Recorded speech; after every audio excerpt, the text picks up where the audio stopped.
जहां 22 फरवरी को महाराज जी के चरण पड़े थे और आजादी के बाद 75 साल में कमल खिला था।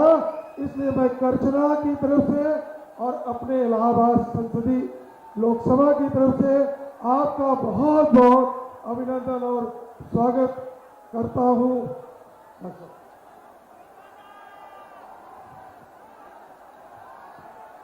मैं बहुत ज्यादा समय न लेते हुए और आपके और अपने प्रदेश के मुख्यमंत्री परम आदरणीय योगी आदित्यनाथ जी के बीच में ज्यादा देर नहीं आऊंगा। मैं आप सभी से सिर्फ इतना कहना चाहता हूं कि भारतीय जनता पार्टी के नेतृत्व में मेरे ऊपर विश्वास करके आपके सामने इस लोकसभा क्षेत्र का प्रत्याशी बना करके भेजा है, तो मैं अपने शीर्ष नेतृत्व को यह विश्वास दिलाना चाहता हूं कि मैं उनके विश्वास पर 100% खरा उतरने की कोशिश करूंगा। मैं आपका बेटा, आपका दोस्त, आपका भाई, आपसे आपका स्नेह और आशीर्वाद मांगने के लिए यहां खड़ा हुआ हूं और मैं ये वादा करता हूं कि आपका स्नेह और आशीर्वाद मिला तो आप और मैं मिलकर के इस लोकसभा में विकास की नई गाथा लिखेंगे, विकास की नई कहानी लिखेंगे। मैं आपसे एक निवेदन अवश्य करना चाहूंगा कि आगामी 25 तारीख को जब आप अपने सबसे महत्वपूर्ण अधिकार का प्रयोग करने जाएंगे, यानी कि अपने वोट देने का अधिकार का, तो एक बार स्वयं अपने अंदर एक बार अपना आकलन जरूर करिएगा कि आप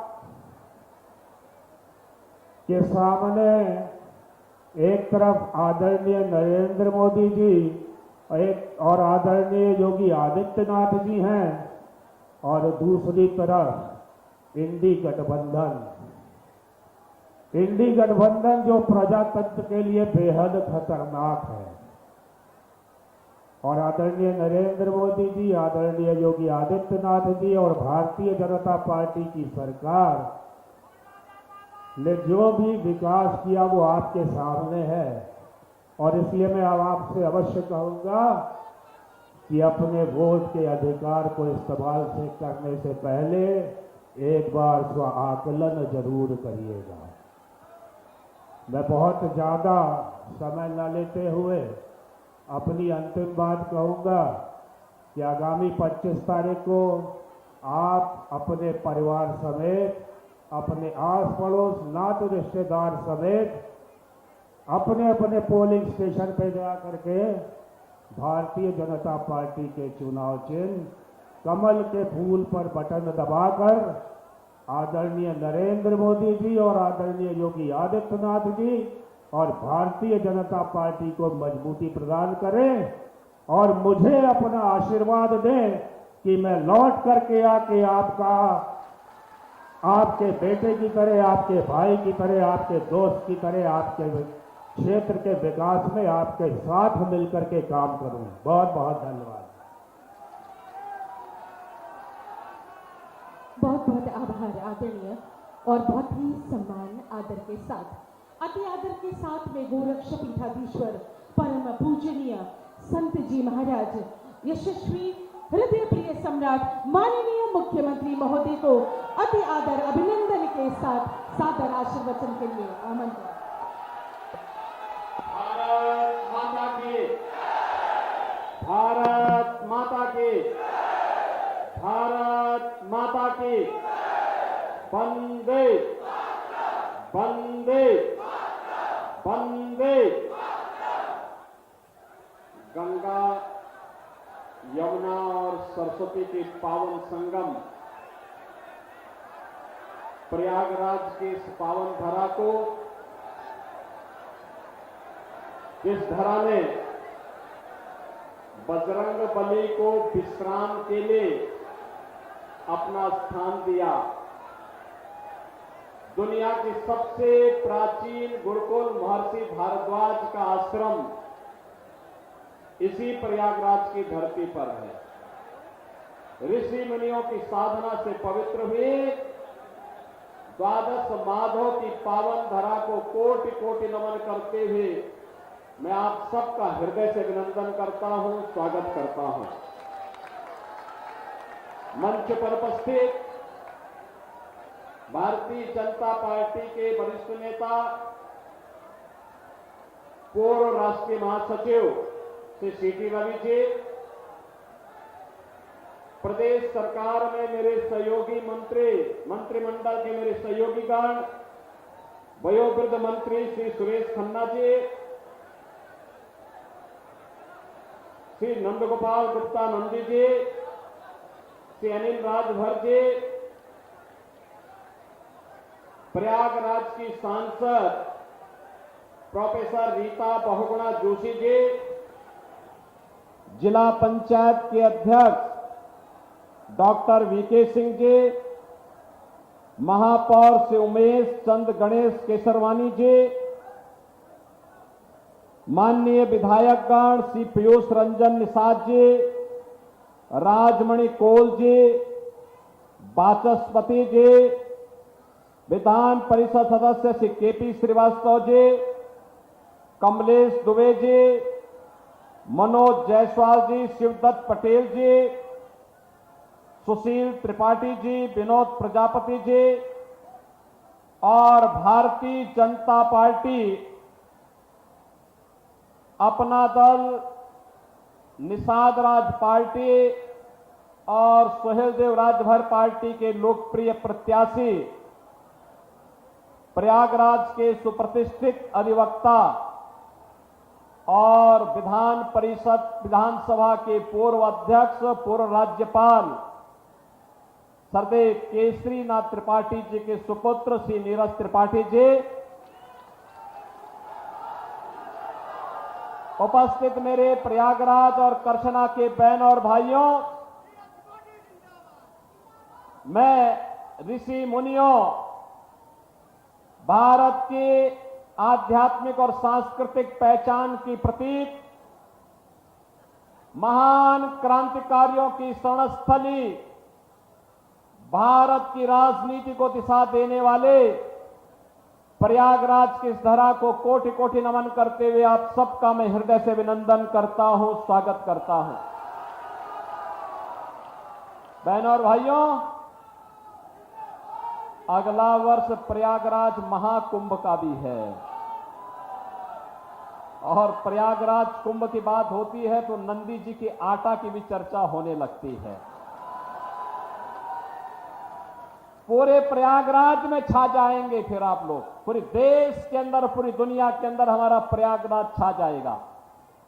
और मैं इसीलिए आया हूं कि छाने के लिए दिव्य और भव्य कुंभ करना पड़ेगा और दिव्य और भव्य कुंभ के लिए भारतीय जनता पार्टी के जनप्रतिनिधियों को चुनाव जिता करके भेजना होगा। बहनों और भाइयों, आज हमारा प्रयागराज स्मार्ट सिटी है। 2019 का भव्य और दिव्य कुंभ हुआ था और अब तो प्रयागराज में पुलिस कमिश्नरेट भी बन गया है, प्रयागराज में एयरपोर्ट भी बन गया है, चारों ओर से बेहतर कनेक्टिविटी कर दी गई है, सड़क, रेल, और अब तो सीधे दिल्ली से जोड़ने के लिए गंगा एक्सप्रेसवे का निर्माण भी हम कुंभ के पहले पहले पूरा करने का प्रयास कर रहे हैं। कितना बदल गया है, 10 वर्ष में पूरा भारत बदला है।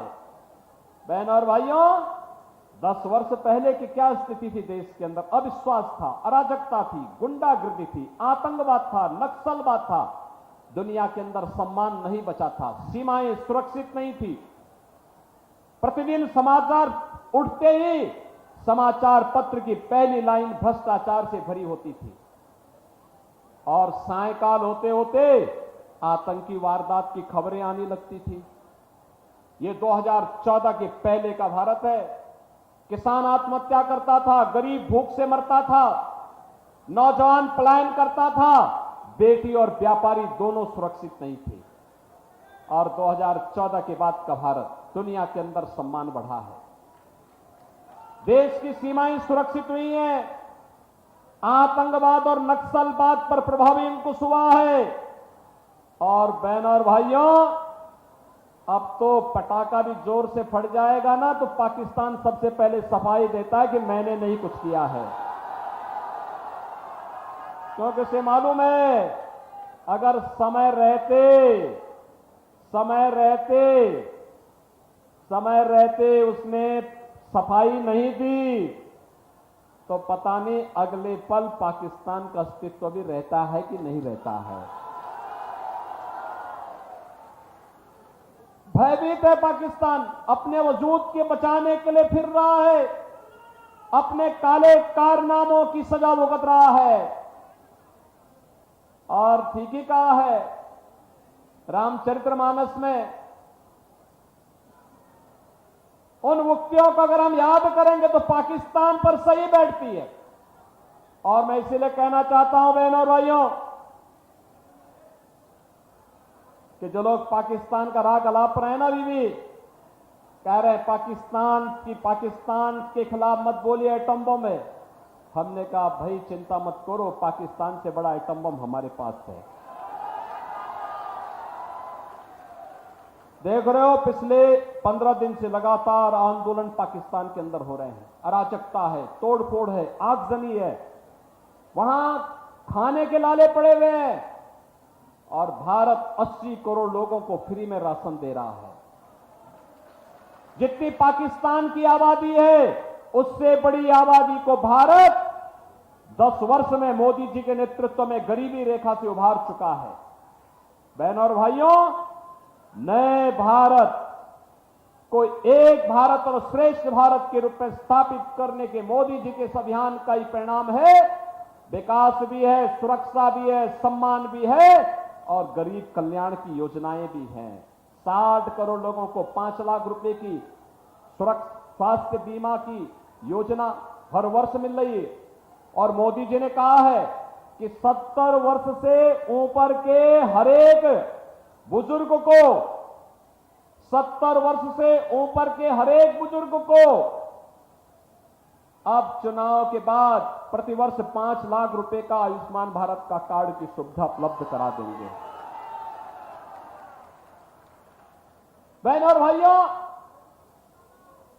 12 करोड़ किसान परिवारों को किसान सम्मान निधि का लाभ मिला, लगातार मिलता रहेगा। 12 करोड़ घरों में शौचालय बन गए। 10 करोड़ गरीबों के घर में 10 करोड़ गरीबों के घर में उज्ज्वला योजना का फ्री का कनेक्शन भी पहुंच गया है। और हमने तो और व्यवस्था की है कि यूपी में हर दीपावली और होली के अवसर पर एक एक भरा हुआ सिलेंडर भी हम लोग घर में पहुंचाते का काम कर रहे हैं। 4 करोड़ गरीबों के मकान बन गए हैं और मोदी जी ने घोषणा की है बाकी जितने बचे हैं अगले 5 वर्ष में उन सब गरीबों के मकान भी बनाएंगे। और प्रयागराज में तो कहना ही क्या है, जितनी माफिया की भूमि होगी, उनके गुर्गों की भूमि होगी, सबको भी वापस लेके गरीबों के मकान बना देंगे, जैसे कि हमने इससे पहले किया है ना प्रयागराज में। बहनों और भाइयों, विकास भी है, सुरक्षा भी है, सम्मान भी है और विरासत को भी आपकी आस्था के साथ जोड़ करके उसको कैसे आगे बढ़ाया जा रहा है। प्रयागराज कुंभ भी है। 500 वर्षों का इंतजार समाप्त करते हुए अयोध्या में रामलला का भव्य और दिव्य मंदिर का निर्माण भी हो गया है ना, कोई संदेह?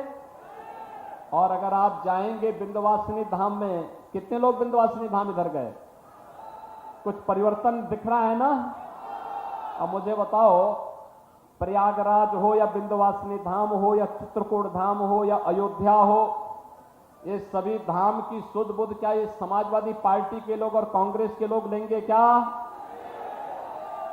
इनको फुर्सत भी नहीं है और इनके एजेंडे का पाठ भी नहीं है, क्योंकि इनके एजेंडे का पाठ तो क्या है कि पाकिस्तान को कैसे लाभ होगा, आतंकवादियों को कैसे आमंत्रित किया जाए, हिंदुओं की आस्था के साथ कैसे खिलवाड़ किया जाए, कैसे गरीबों की संपत्ति को हड़पा जाए।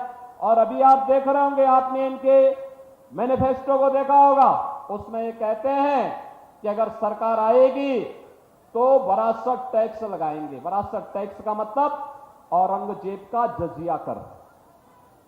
औरंगजेब मुगल काल का सबसे क्रूर बादशाह था और इतना क्रूर था कि हिंदू मंदिर तो उसने तोड़े ही, उसने सबसे पहले अपने भाई की हत्या की, फिर अपने बाप को शाहजहां को जेल में बंद करके मार डाला।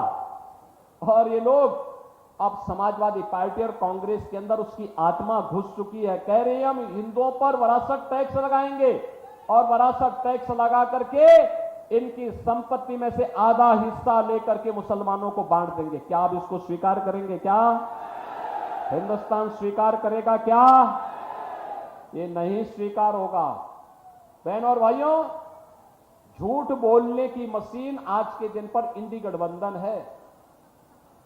एक एक झूठ बोलेंगे, कभी संविधान को लेकर के बोलेंगे, कभी आरक्षण को लेकर के बोलेंगे, कभी समाज को, जातियों को आपस में लड़ाने का काम ही करेंगे। मैं पूछना चाहता हूं, क्या राजूपाल पिछड़ी जाति का नहीं था? किस तरीके से निर्मम हत्या इसी प्रयागराज में हुई थी। एक अधिवक्ता उमेश पाल के साथ क्या घटना घटित हुई, किस तरीके से निर्मम हत्या की गई थी। और बहनों और भाइयों, उमेश पाल की विधवा जयापाल भी इस मंच पर आई है, वो भी न्याय मांगने के लिए आई थी। किसने इन माफियाओं को इतना अधिकार दे दिया?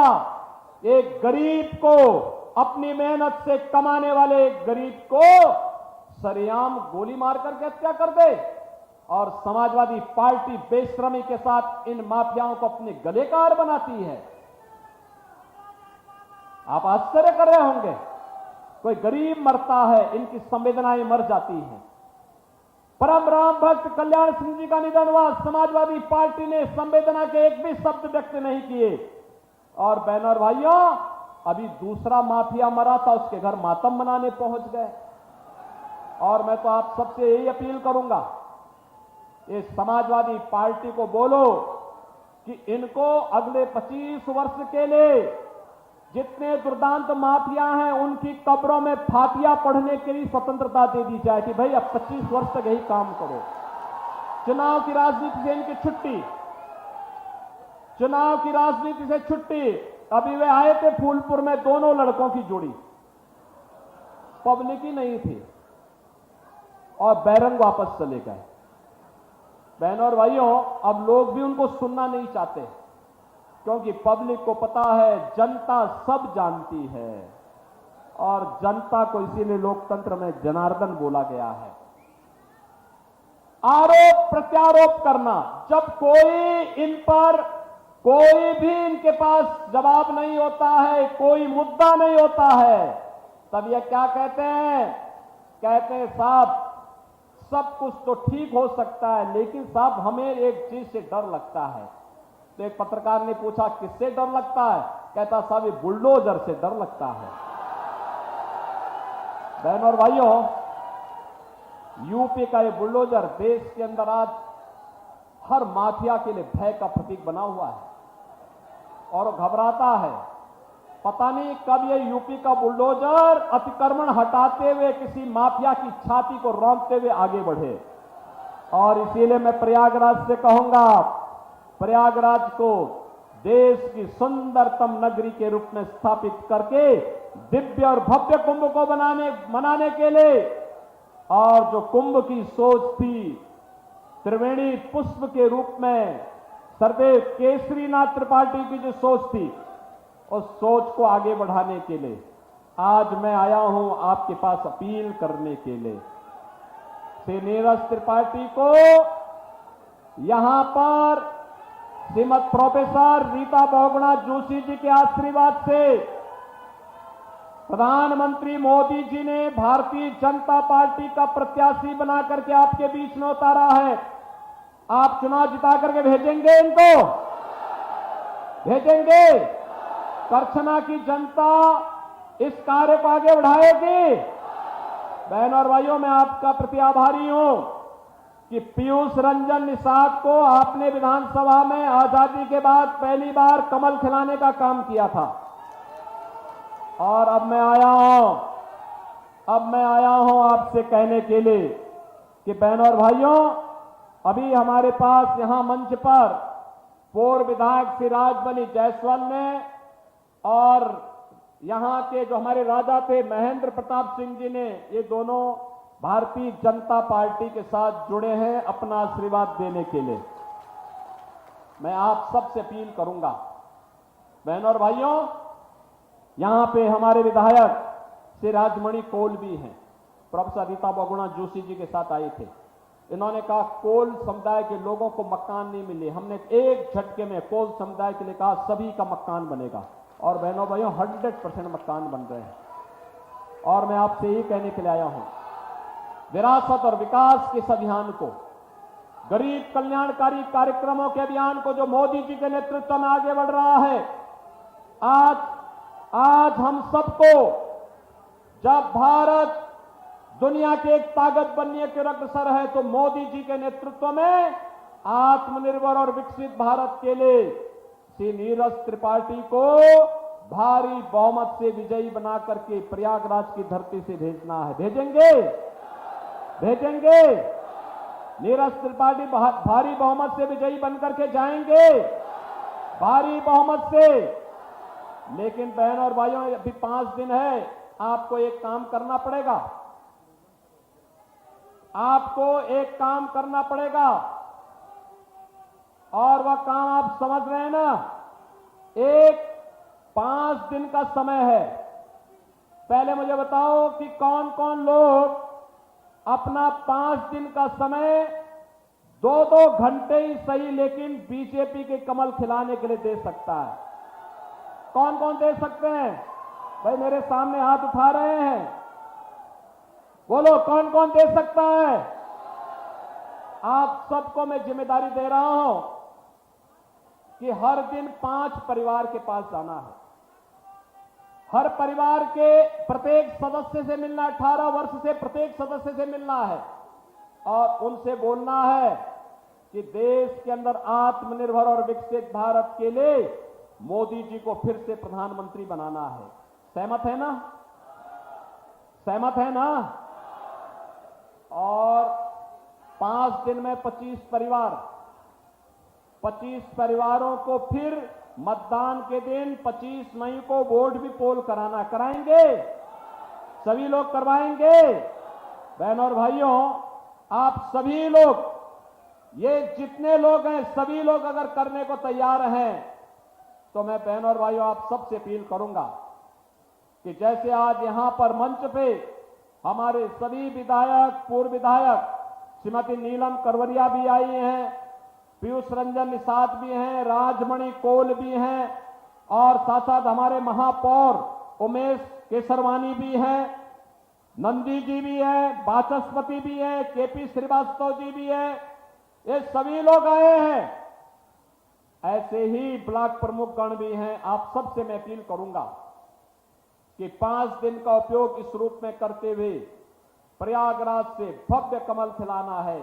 सरदेव केसरीनाथ जी की कल्पना थी, उनकी कल्पना क्या थी कि प्रयागराज में त्रिवेणी पुष्प खिले और त्रिवेणी पुष्प के रूप में कमल खिलाने का काम नीरज त्रिपाठी के माध्यम से हमें करना है। केसरीनाथ जी को भी श्रद्धांजलि हो जाएगी और मोदी जी तीसरी बार देश के प्रधानमंत्री बनेंगे। आज यहां पे दीपक पटेल भी आए हैं, पूर्व विधायक, श्रीमती केसरी देवी पटेल जी के सुपुत्र हैं। मैं इन सबका हृदय से अभिनंदन करता हूं, आप सबका आह्वान करता हूं प्रयागराज में कमल खिलाने के लिए श्री नीरज त्रिपाठी को भारी बहुमत से विजयी बनाने के लिए 25 मई की तैयारी आप सब करेंगे। सभी लोग सहमत हैं? दोनों हाथ उठाइए, मेरे साथ बोलेंगे, भारत माता की, भारत माता की, भारत माता की जय श्री राम, जय जय श्री राम।